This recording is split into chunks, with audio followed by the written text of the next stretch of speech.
rồi hết.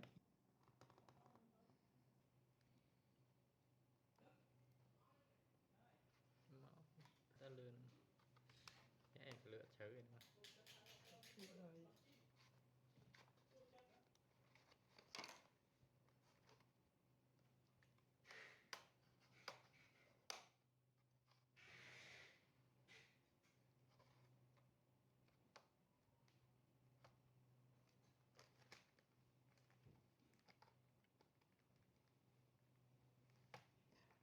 mà mình bảo lắm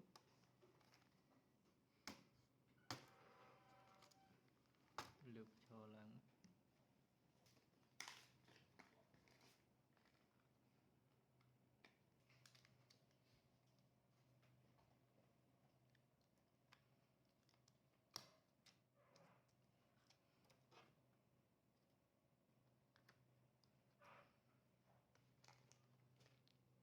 ở đây còn chẳng bạn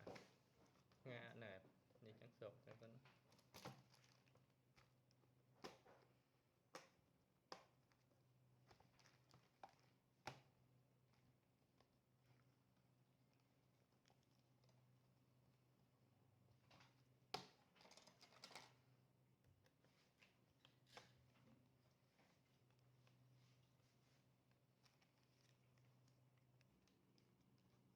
đang cài chia nó còn rồi buồn làm rồi nè đang ok không thì những con tay không tê lê cả nó sẽ thời tại bọc có cái tay thời gì bớt vừa làm pram ban đó người hỏi mới chạy thử nhưng mà đang đại